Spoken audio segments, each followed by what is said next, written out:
부활절이 해마다 그 부활절이 될 때마다 주님의 부활이 우리에게 가져다 주시는 은혜가 있는데 과연 그 은혜에 우리가 얼마나 그 은혜를 받아서 살고 있는가? 저는 그 은혜라는 이 단어를 좀 더 실감나게 표현하기 위해서 혜택이라고 그렇게 표현을 합니다. 우리가 은혜 그러면 너무 은혜라는 말을 좀 남발하는 경우가 있어요. 사실 뭐 남발해도 괜찮은 너무 좋은 그런 단어입니다만은 너무 은혜라는 말을 쉽게 쓰다 보니까 진짜 은혜를 놓쳐버리는 이제 그런 일이 있는 것 같아서 좀 더 실감나게 하기 위해서 혜택이라고 하고 싶은데요. 우리가 사순절을 지내왔습니다마는 예수님께서 십자가 지심으로 말미암아 우리에게 주시는 혜택이 있어요. 혜택이. 사실 사순절을 우리가 어떤 분들이 뭐 금식도 하시고 뭐 절제도 하시고 다 좋습니다. 좋지만 그것이 단지 예수님의 고난을 어찌 보면 그냥 생각만 하는 것이라면, 하나님 그냥 본을 받으려고 하는 것이라고 하면 이 본을 받는 것과 혜택은 좀 다른 의미거든요. 그러니까 예수님의 십자가의 그 의미나 본도 참 소중해요. 그러나 거기에서 우리가 정말 놓치지 말아야 될 것은 십자가로 말미암아 우리에게 주시려고 하는 혜택이 있는 거죠. 근데 그 혜택은 놓쳐버리고 어떤 그런 의미나 본만 우리가 받으려고 한다면 엄밀하게 말하면 십자가의 절반도 안 되는 겁니다. 그렇게 되면 예를 들어서 저의 부모님은 저를 이렇게 이제 키우시고 또 공부시키시느라 굉장히 고생을 하셨어요. 정말 많이 고생을 하셨습니다. 그런데 그렇게 고생하시면서 저를 키우시고 가르치시면서 저로 하여금 누리게 하시려는 삶이 있거든요. 너는 이런 인생 살아라. 이런 인생을 살아라. 그 주시고 싶어 하신 부모님의 은혜를 통해서 저로 하여금 누리게 하시는 혜택, 은혜가 있거든요. 그런데 제가 그러한 은혜는 제가 누리지 못하고 부모님의 사랑은 감사하니까 나도 그렇게 고생을 하겠습니다 하고 저도 밥 굶고 고생하면서 그렇게 산다고 하면 과연 그것이 부모님께 기쁨이 되겠습니까? 그러지 말라고, 그렇게 하지 말라고, 그런 삶을 살지 말라고, 우리처럼 고생하지 말라고 가르쳐 놨는데 부모님 사랑 고맙다고 똑같이 고생하며 산다면 그것은 아니지요. 그러면 오늘 우리들이 십자가로 주님이 우리에게 이루어 주시는 은혜가 있거든요. 그 은혜를 생각만 하는 것이 아니라 얼마나 그 은혜를 받아 살고 있느냐라는 거죠. 우리가 이런 내용들을 지난 그 3주 동안의 새벽 기도회 때 참 많이 생각을 했습니다. 그 존 스토드 목사님의 그 기독교의 기본 진리는 우리 개신교에 50년 동안 많이 읽혀진 고전과 같은 책이에요. 정말 주옥 같은 그런 내용들이 들어있어요. 여러분 새벽기도 혹 못 나오신 분들은 정말 땅을 치면서 아쉬워해야 됩니다. 굉장히 소중한 그런 내용들, 어찌 보면 정말 기독교의 기본 진리에 아주 기초를 다지는 그런 시간들이었어요. 물론 나와도 좋으신 분들도 있습니다. 또 하나는 주님의 부활입니다. 주님의 부활에 대해서, 주님의 부활이 그냥 주님이 부활하셨네, 또 우리가 장차 천국 들어가도록 길을 열어주셨네 하는 의미만 있는 것이 아니에요. 그 의미도 굉장히 중요합니다만은 오늘 그 부활이 현재 나에게 가져다주는 혜택이 있어요. 그런데 그 혜택을 우리가 누리지 못하고 여전히 우리가 고생하며 산다면, 그래서 이런 질문을 이제 드리고 싶습니다. 예수님의 십자가하고 여러분은 무슨 상관입니까?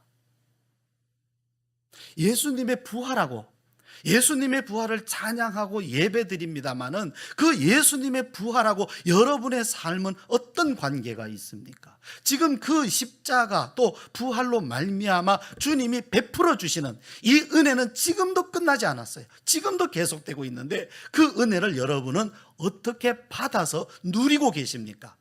이미 상은 차려져 있어요. 맛있게 먹을 수 있는 상은 차려져 있는데 이 상에서 여러분이 어떤 밥을, 어떤 식사를 지금 하고 계시느냐는 질문을 드리고 싶습니다. 여기에 관심을 가져야 돼요. 왜냐하면 주님도 그것을 원하시기 때문에. 왜 예수님이 이 세상에 그 귀한 영광 버리시고 이 땅에 왜 오셨습니까? 왜 와서 고난을 받으십니까? 왜 와서 죽으십니까? 왜 오셔서 부활하십니까? 왜요? 무엇 때문에? 무엇 때문에요? 무엇 때문에? 이것을 우리는 잊어서는 안 됩니다. 절대로 놓쳐서도 안 되는 것입니다. 여러분이 예수님을 믿는 분들이라면 이 주님께서 우리에게 주시려고 하시는 이 은혜를 잊어서는 안 돼요. 잊지 말아야 된다는 것은 머리로 생각만 하라는 것이 아니라 그 은혜를 받아서 누리라는 것입니다. 차려진 상에서 밥을 드시라는 것입니다. 배고파 있지 말고요.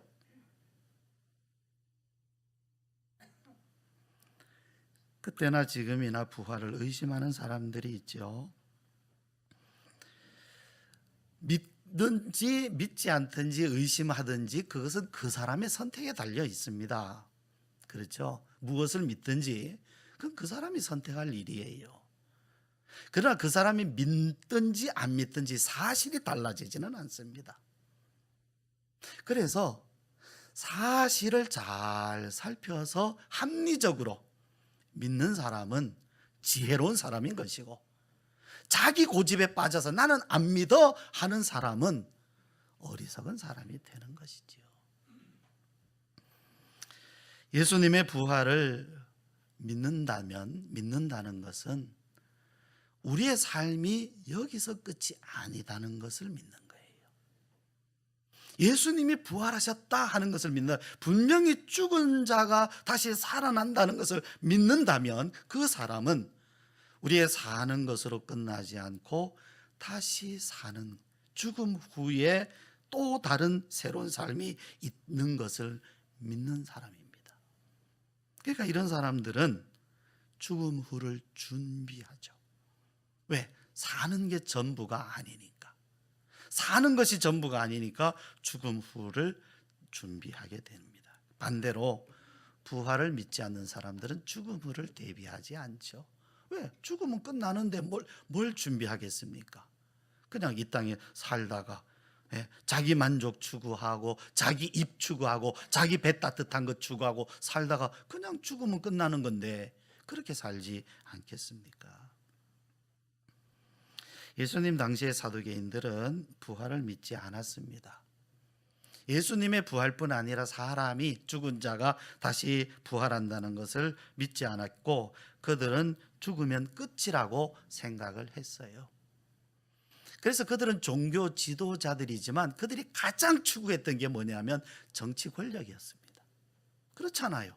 당연히 죽음 후를 생각하지 않으니까 당연히 이 땅에서 가장 가지고 싶은 게 뭐겠어요? 권력 아닙니까? 권력. 그 권력을 종교라고 하는 이름을 빌어가지고 종교 권력을 쥐고 그것을 누리다가 죽으면 끝나니까 어떤 식으로 살든 상관없어요. 그들은 가지는 게 좀 최고죠. 가지는 게 지금 다음을 생각하지 않는 사람들이죠. 이 사람들이, 그러니까 사실은 이렇게 사는 사람들은요, 부활이 있으면 큰일 나는 거죠. 그렇잖아요. 사실 이렇게 사는 사람들은 부활이 없다고 믿는 게 아니라 없기를 바라는 거예요. 하나님을 부인하는 사람들은 사실은 어떤 논리적인 생각보다, 이건 제 생각입니다, 하나님이 없기를 바라야 돼요. 왜? 하나님이 살아계시면 큰일 나니까. 이 사람들이 부활을 부정하기 위해서 나름대로 논리를 가지고 예수님 앞에 이제 주장하러 나왔습니다. 이제 말하자면 논리적인 공격을 하려는 거죠. 그것이 오늘 말씀이에요. 자, 7 형제가 있는데 그 첫째와 결혼했던 아내가 자식이 없는 상태로 남편이 죽었어요. 율법에도 그리고 그 지역의 관습에 의해서도 이제 동생들이 형수를 책임을 지게 됩니다. 그래서 7 형제와 같이 다 이제 차례대로 결혼을 한 거예요. 근데 이제 다 죽었습니다. 그렇다면 부활 때에 누구의 아내가 되겠습니까? 참 난감한 질문이죠. 자, 7 형제와 차례로 결혼한 이 사람이 부활 때에는 도대체 누구의 아내가 되는 겁니까? 이거 참 부활하면 정말 큰일 날 상황이 된 거죠. 이거 누구 아내가 될 거예요? 참 난감합니다.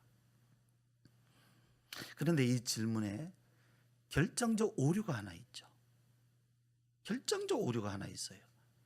그런데 살펴보니까 오늘 우리들도 이 오류에 자주 빠져요. 어떤 오류냐? 자, 이 세상의 자녀들은 이라고 말씀했어요. 이 세상, 다른 말로 쉬운 말로 하면 이 세상의 육신의 삶, 이 땅에서의 삶의 경우로 말한다면 그래요, 장가도 가고 시집도 가고 한다. 그러나 천국은 그렇지 않다. 다르다. 이건 완전히 다른 거다. 논리적 오류가 어디서 생기느냐 하면 여기에 경우를 가지고 거기를 생각한 거예요. 영국에서 어떤 사람이 운전을 하다 교통사고를 일으켰습니다. 영국에서요. 이 사람이 왼손 손가락을 다쳤는데 차를 이제 그 우회전을 하려고 하다가 깜빡이를 제대로 넣지 않아 가지고 왼손을 다쳤는데 깜빡이를 제대로 안 넣어 가지고 그만 사고가 나고 말았어요. 왼손 맞나요? 오른손? 근데 우리가 이렇게 생각하니까 이거 도대체 어떻게 된 거지? 아니 왜 왼손을 다쳤는데 그렇게 난리가 났을까? 제가 지금 반대로 얘기했나요? 그런데 생각을 해보면 영국은 이게 운전대가 반대로 있어요. 깜빡이도 반대로 있어요. 그러니까 한국의 경우로 생각해서 생각을 하면 이해가 안 되죠. 왜 사고가 나? 반대 손가락인데. 그러나 그 나라는 그쪽 손가락을 다치면 안 되는 거거든요. 바로 그런 거죠. 오늘 우리들이 여기의 경우를 가지고 거기를 설명하려고 하면 이게 오류가 생겨버리는 거죠. 바로 그겁니다. 이 세상에서는 장가도 가고 시집가는 일이 있지만 천국에는 장가가고 시집가는 일이 없다라는 거죠. 거기에는 뭐 그러려면 거기 뭐 하러 갑니까? 장가도 안 가고 시집도 안 가는데 참 이 세상스러운 이야기를 하고 있는 거예요. 어떤 사람은 그러잖아요. 거기 가면 축구 있습니까? 그래요. 천국에 축구가 있다는 얘기는 못 들었지만 참 이 세상스러운 생각이에요. 거기 가면 컴퓨터 게임도 없을 텐데요. 맞아요. 참 이 세상스러운 그런 이야기입니다. 분명히 이 땅에 있는 것 거기는 없습니다. 그러나 이 땅에 없는 것이 거기에 있어요. 이 땅에 없는 거기에만 있는 것이 무엇인지 모르니까 거기 가면 재미가 오히려 없을 것 같은데요 하는 정말 이 세상스러운 이야기들, 또 그런 생각을 하고 그 논리 속에 빠져서 부활이 있네 없네, 천국이 있네 없네라고 말하게 되는 거죠. 참 오해했구나. 참 오해했다. 예수님께서 말씀하십니다. 그런데 주님은 이렇게 말씀하셨어요. 부활함을 얻기에 합당히 여김을 받은 자들, 부활함을 얻기에 합당히 여김을 받은 자들, 모든 사람이 다 부활하는 게 아니고 부활에 합당한 사람들이 따로 있다라고 말씀하신 거예요. 이 짧은 말씀 속에서. 그래서 여러분, 이제 우리가 생각해야 되는 것은 뭐냐면 부활이 있냐 없냐보다 더 중요한 건 뭐냐면 이 부활에 내가 참여하기에 합당한 사람이냐라는 거죠. 합당하냐는 거예요. 내가 과연 이 부활에 내가 참여할 수 있겠느냐, 이게 중요한 것 아니겠습니까? 또 주님은 말씀하기를 부활의 자녀라고 말씀하셨어요. 부활의 자녀. 그냥 육신의 사람이 있는가 하면 부활의 자녀가 따로 있는 거예요. 모든 사람이라고 말씀하지 않고 부활에 합당한 사람이 있고 부활의 자녀가 따로 있다라고 주님이 말씀하시고, 그들이 바로 하나님의 자녀라고 말씀하고 있습니다. 부활의 자녀. 예수님의 부활로 말미암아 태어난 사람. 아니, 우리가 다 부모님께로부터 육신으로 태어났는데 누구는 부모님께로부터 태어나지 않고 부활로, 예수님의 부활에서 태어난 사람이 따로 있다는 것입니까? 성경에 기록되어 있는 말씀, 예수님의 말씀에 의하면 우리는 다 육신으로 태어난 사람들입니다. 육신으로 태어난 사람들.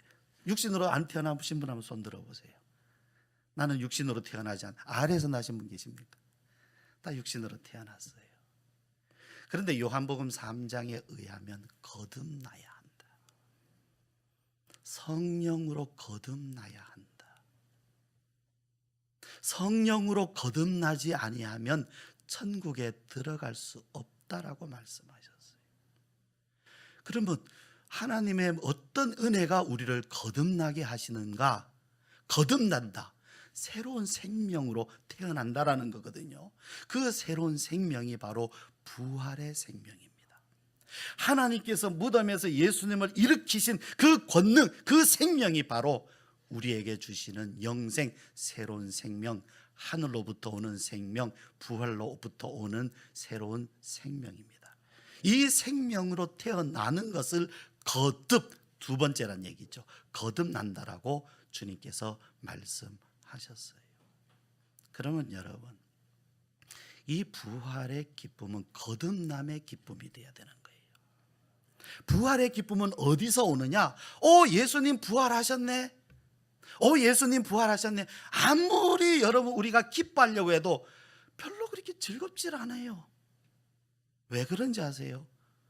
예수님의 부활로 말미암아 우리에게 주시는 그 생명을 내가 맛본 적이 없으니까, 경험해 본 적이 없으니까 그 부활을 아무리 말해도 내게 어떤 관심이나 흥미를 일으키지 않는 거예요. 그냥 부활절이 하나의 행사로 지나가기가 쉽죠. 기왕이면 거대하게 성대하게 지르면 뭔가 있는 것 같을 뿐이죠. 그러나 주님이 원하시는 것은 그것이 아닙니다. 부활로 말미암아 우리에게 주시는 생명, 이 생명으로 말미암아 우리를 거듭나게 하사 썩지 아니하고 더럽지 아니하고 새하지 아니하는 하나님의 나라를 우리들로 하여금 유업으로 얻게 하시려는 것이에요. 여러분, 제가 다시금 강조하고 다시 말씀을 드립니다마는 이 유업은 언제 받습니까? 언제 경험합니까? 죽어서입니까? 지금입니까? 죽어서라고 성경에 말씀하지 않습니다. 바울도 분명히 지금이라고 말씀하고 있어요. 지금 이 유업을 맛보고 경험하지 않으면 죽은 다음에 아무것도 없어요. 그러나 지금 이것을 소유한 사람들은 죽은 후에 이것을 완전하게 누리게 되는 것이 성경의 말씀입니다. 사람이요, 거듭나지 않은 사람은 생명이 없습니다. 있죠, 육신의 생명은. 그러나 영생할 수 있는 생명은 없습니다. 그러나 이 생명을 받은 사람은, 육신의 생명은 언젠가는 끝나지만 주님께서 주신 부활의 생명, 영원한 생명으로 말미암아 그는 영생을 누리게 되는 것입니다. 이 소망이 여러분에게 있으십니까? 있으시기를 바랍니다. 이 소망이 여러분에게 풍성하기를 원합니다. 우리 중에 누가 자격이 있어서 이것을 받은 사람이 있습니까? 노력해서 얻은 사람이 있습니까? 아무도 없습니다. 주님께서 우리에게 거저 주시는 은혜로, 그리고 그 은혜를 우리는 믿음으로 말미암아 이 생명을 우리는 받았습니다. 부활을 믿지 않는 사람은 죽음 다음을 위해서 아무것도 준비하지 않을 것입니다.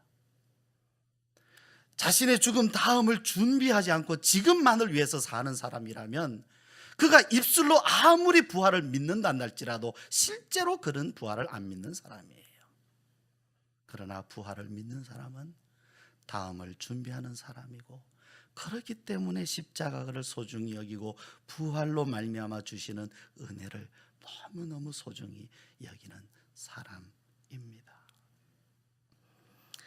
오늘 부활절을 맞이하여서 여러분께 드린 이 질문에 이제 여러분께서 답을 하실 수 있기를 바랍니다. 그리고 여러분의 고백으로 고백하면서 주님 앞에 나가실 수 있기를 바랍니다. 십자가는 여러분과 무슨 관계입니까?